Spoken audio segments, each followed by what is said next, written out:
Hey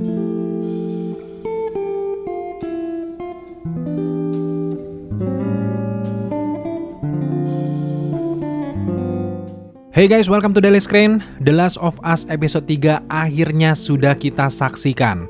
Berjudul Long Time, ternyata beneran long menyaksikan episode 3 ini guys. Jauh berbeda dengan gamenya, episode 3 justru penonton di seluruh dunia harus dijejali tontonan hubungan antara Bill dan juga Frank yang tidak penting untuk kelangsungan cerita ke depannya.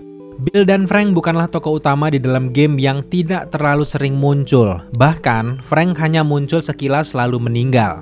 Tapi di versi seriesnya ini, kita dibuat berputar-putar menyaksikan hubungan antara Bill dan juga Frank yang harusnya dijelaskan sekilas saja. Tapi sayangnya episode 3 ini justru membuang-buang waktu dengan cerita sejoli ini yang ujung-ujungnya juga dibuat meninggal di akhir film. Jelas pertanyaan kita setelah menyaksikan episode 3 adalah untuk apa membuang-buang waktu selama 1 jaman lebih hanya untuk karakter yang sudah meninggal. Review di luaran sana rata-rata memang suka sekali dengan cerita episode 3, bahkan ada yang bilang bahwa episode ini adalah episode terbaik dari seluruh series yang pernah ada. Tapi menurut kita, terlepas itu ada LGBT atau tidak, tetap saja terlalu lama menceritakan sosok Bill dan juga Frank yang bercocok tanam ini guys. Kalau saja Bill bertemu dengan Joel di akhir episode, tentu akan ada artinya untuk cerita ke depannya. Pada kenyataannya di episode 3 hanyalah sebuah agenda yang tidak relate untuk semua orang. Ekspektasi kita di episode 3 ini akan makin menantang setelah kematian Tess di episode kedua. Kita membayangkan bagaimana Joel dan juga Ellie harus meminta bantuan Bill dan meloloskan diri dari kawanan Infection. Tapi alih-alih sebagai film Infection atau film zombie, episode 3 ini hanya berputar-putar memperlihatkan hal yang tidak terlalu penting. Kalau mengacu dengan grafik kita, episode 1 tetap yang terbaik, episode 2 menaikkan hype, namun di episode 3 ini jujur saja turun drastis ke bawah. Melihat pembuatan cerita yang bertele-tele seperti ini, jika masih terulang di episode selanjutnya, maka makin banyak yang akan meninggalkan series ini. Tapi tenang, episode 3 ini masih ada alur yang cukup penting jika kalian emang harus menontonnya. Momen pentingnya adalah kita bisa melihat momen pasca kematian dari Tess di 10 menit pertamanya, lalu kalian bisa loncat lagi ke menit 50 ke atas, kita akan melihat Joel dan juga Ellie tiba di rumah Bill. Namun yang disayangkan adalah Bill saat ini sudah tiada dan meninggalkan sepucuk surat untuk mewariskan mobilnya kepada Joel. So sekarang dari secuil momen itulah kita akan jelaskan arti dari ending The Last of Us episode 3. So langsung saja kita ke pembahasannya. Yang pertama mari kita bahas soal Frank terkena penyakit apa. Karena mau tidak mau kalian pasti sekilas menyaksikan kisah antara Bill dan juga Frank ini. Nah, karakter Frank di series ini juga meninggal lebih cepat sama seperti game, tapi cara meninggal dan juga durasi umurnya yang berbeda. Frank memutuskan untuk bunuh diri karena penyakitnya. Nah, ternyata Frank ini mengidap penyakit Parkinson. Semua itu terlihat karena bagaimana Frank sudah tidak bisa berjalan lagi. Melihat tidak ada harapan lagi untuk sembuh, maka Frank memutuskan mengakhiri hidupnya saja daripada merepotkan Bill. Pertanyaan yang kedua, mengapa Bill justru bunuh diri di The Last of Us episode 3?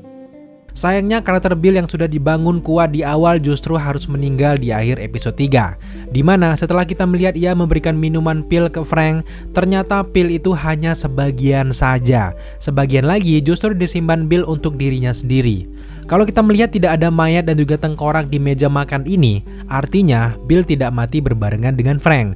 Ada proses pemakaman terlebih dahulu, lalu barulah setelah itu ia ikut menyusul Frank untuk meninggal. Tentu nasib Bill ini berbeda sekali dengan yang ada di dalam gamenya. Kalau di dalam game, Bill sempat bertemu dengan Joel, ternyata di versi seriesnya Bill sudah meninggal dan memberikan pesan melalui sepucuk surat untuk Joel. Tapi tunggu dulu, ada satu teori menarik lagi yang harus kita sampaikan ke kalian semuanya. Di akhir episode 3, kamera menyoroti mobil Joel yang pergi meninggalkan rumah Bill dan juga Frank. Nah, kecurigaan kita, kenapa tidak ada tubuh mereka di meja makan tadi? Karena tubuh mereka ada di kamar tidur arah kamera ini berada. Artinya, Frank dan juga Bill ternyata meminum anggur yang sama-sama berisi pil racun. Setelah itu, Bill membawa Frank ke kamar tidur lalu mereka masih sama-sama sadar. Dan setelah itu juga, mereka akhirnya meninggal bersama-sama. Nah, di detik-detik akhir, kita melihat momen Joel dan juga Frank mandi di rumah Bill. Ellie kemudian menggunakan pakaian yang mirip seperti di dalam game. Dan yang paling menarik adalah, akhirnya Ellie menemukan pistol milik Frank di laci meja. Lalu ia memutuskan untuk membawa senjata itu. Pertanyaan kita sekarang adalah, apa maksud dari Ellie yang sudah menggunakan senjata ini? Apa yang terjadi selanjutnya? Sejak episode pertama dan 2, Ellie ini terus-menerus meminta senjata, namun gagal karena dilarang oleh Joel. Barulah di episode 3, ia akhirnya menyembunyikan sepucuk pistol ke dalam tasnya. Nah, adegan ini tentu mengartikan apa yang akan terjadi di episode 4 akan semakin menegangkan. Karena di dalam gamenya, Joel dan juga Ellie ini akan bertemu dengan para gangster manusia yang mengakibatkan mereka mengalami baku tembak. Pistol yang digunakan oleh Ellie ini bisa saja akan ia gunakan untuk membantu Joel mengalahkan para gangster ini. Setelah kita menyaksikan episode 3, apa selanjutnya yang akan terjadi di episode 4? Di episode 4, Joel akan menemui saudaranya Tommy yang merupakan mantan dari Firefly. Jadi, Joel yakin bahwa Tommy ini tahu harus kemana membawa Ellie. Kalau kalian masih ingat apa kata-kata surat yang dititipkan Bill ke Joel, Bill di sini mengatakan untuk tetap menjaga Tess, orang yang ia sayangi. Karena Tess sudah meninggal, pesan Bill ini akan mengacu ke sosok Ellie yang harus Joel lindungi. Pesan haru yang disampaikan oleh Bill ini secara perlahan akan membuat seorang Joel melunak dan tidak kasar seperti yang kita lihat dari awal episode. Hingga pada akhirnya nanti Joel akan melihat Ellie sebagai Sarah, anaknya sendiri. Di episode 4 nanti kita akan melihat siapa saja yang akan menghadang Joel juga Bill yang berhasil menghidupkan mobilnya lagi. Apalagi di masa ini mobil sudah jarang digunakan masyarakat biasa, tentu akan banyak orang yang akan menginginkan mobil ini. Dan tentu kita akan fokus melihat perlawanan Joel dan juga Ellie menghadapi para kelompok bersenjata lain di setiap perjalanannya. Oke guys, itulah penjelasan singkat kita terkait dengan ending episode 3. Semoga saja apa yang kita jelaskan berkenan untuk kalian semuanya. Jika kalian punya pertanyaan atau justru ingin menambahkan apa yang terjadi di episode 3, silakan kalian tambahkan pendapat kalian di kolom komentar di bawah. Thank you guys, kalian sudah menyaksikan video ini sampai akhir. Jika kalian suka dengan konten seperti ini, jangan lupa dukung kita dengan cara subscribe, like, komen, dan share. Serta jangan lupa juga untuk nyalakan notifikasi agar kalian mengetahui apabila kita mengupload video setiap harinya. Thank you guys.